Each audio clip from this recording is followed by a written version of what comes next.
Saan po nakatayo ang ating pananampalataya? Sa bato or sa buhangin?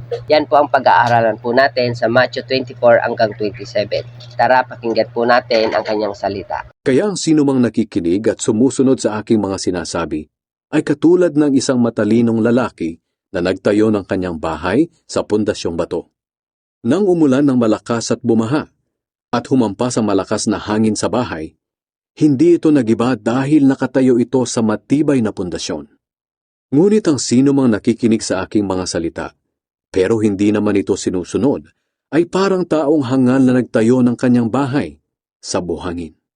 Nang umulan ng malakas at bumaha, at humampas ang malakas na hangin sa bahay, nagiba ito at lubusang nawasak.